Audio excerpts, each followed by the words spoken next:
We want to bring in now CBS News Homeland Security correspondent Jeff Pegues, who's been on top of this from the very beginning. Jeff, again, we have a real turn in this case, some 48 hours from the time that first explosion occurred in Seaside Heights to now the news that Ahmed Khan Rahami has been taken into custody after a shootout with police in Linden, New Jersey. First and foremost, with regard to the speed, 48 hours or so, what did you make of how it came to an end? Well, it's good police work. You look at how this changed this morning when we were talking about this, and the intensity of this investigation picked up when that alert went out on these phones that we have.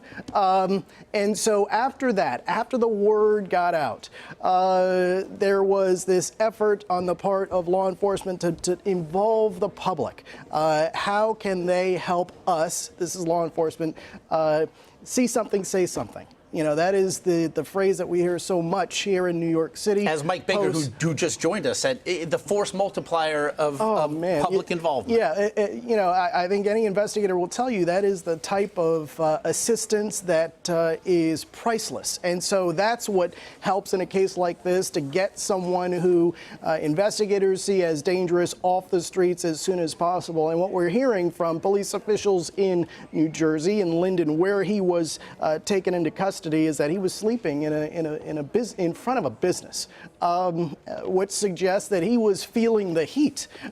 Clearly, it sounds like perhaps he had been on the run through the night, and he was trying to take a break, and that's when they caught up to him. And so, yes, this developed relatively quickly.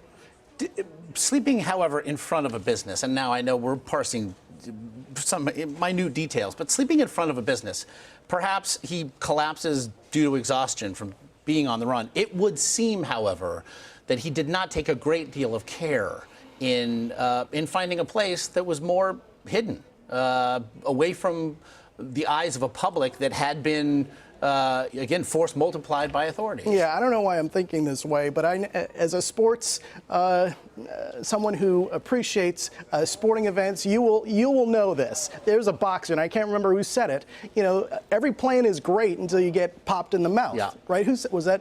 Maybe Mike Tyson, I don't know. So when you have a manhunt of this scale, you know, basically you had everybody in this country looking for this guy. A suspect will feel the heat, and you know, best plans, they go out the window at that point. Every police officer in this region was looking for him, and then when they set out the alert, you had residents looking for him too. So he was clearly feeling the heat. Obviously, part of the investigation throughout these last 48 hours has centered on, and certainly after they found the suspect in question, is he a part of a larger cell? There had been unconfirmed reports, perhaps that two other gentlemen had helped Rahami with the placement of the bombs here in Chelsea. However, there's also a story now, perhaps, that those two men picked up on surveillance video may have, in fact, been two men who stole the piece of luggage that Rahami had placed the bomb in on 27th Street, removing it from the bag and then taking the bag away.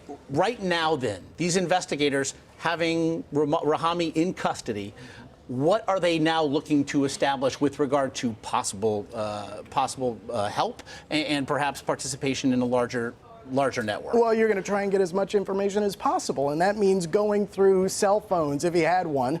I don't know if he had one, but going through a cell phone, going through computers, trying to figure out who he was in contact with. We live in this world where so much of what we do is connected, whether it's through social media, but these cell phones for investigators are an endless reservoir of clues. And so not only will they go through the digital evidence and try to exploit that as much as possible if it is out there connected to him, but they're also going to try and get as much from him as possible. And we also had in this situation, if the explosion in Seaside Heights, the bombs both detonated and undetonated in Elizabeth, and again, these Chelsea incidents are all connected. We have the before and after of Rahami's work. What stories would both sets, the detonated and the undetonated devices, tell? Well, it speaks to perhaps what he knew about bomb making. We have talked to sources here at CBS News who have said that they believe that he was the bomb maker. And so you'll get clues like that from the unexploded device and the one that did explode.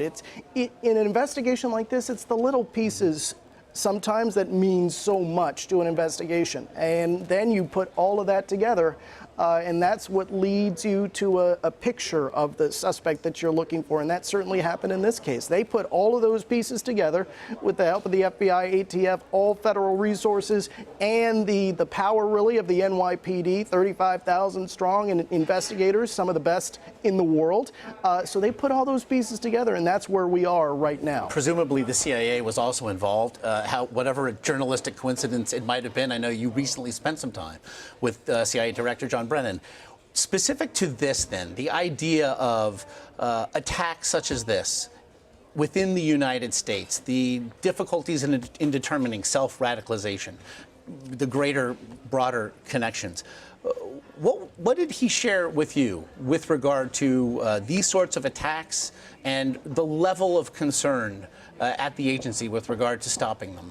Well, I think he is optimistic in this way, that U.S. government feels like it has been able to degrade the core of ISIS. That is the leadership. They've been going after the leadership.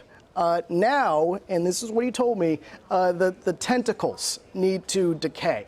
And what he meant by that is the sympathizers and the operatives, ISIS operatives and sympathizers, they may be out there. And so it's a matter of time before they go away too. But in the short term, there will be this pain of perhaps increased attacks. So this is what he told us in this extensive interview that we had with him over a 24-hour period. But they feel like they have made progress against ISIS. But the challenge, not only for the intelligence community, but also for law enforcement across this country, is trying to control that ISIS social media message that is just bombarding people, encouraging people to carry out attacks. And so that has been the challenge for the FBI, certainly, as it tries to keep track of people. There have been so many investigations launched across this country in all 50 states, according to the FBI director, that they have been at a point where they have to prioritize, well, who do we look at next? Where is he on the scale of radicalization? So that's the kind of challenge that they're facing. Because with this ISIS message, sometimes the message is getting through to some guy in a basement. Maybe he doesn't come out much, and he's certainly not on the radar of law enforcement. So that is the kind of challenge that they're facing. We also saw, very simply, the role that surveillance video can play in helping to crack a case such as this. It will now inspire, certainly in the days to come, increased calls for increased use, not just of the technology, but strictly the number of cameras, turning this perhaps into an increasingly surveilled state.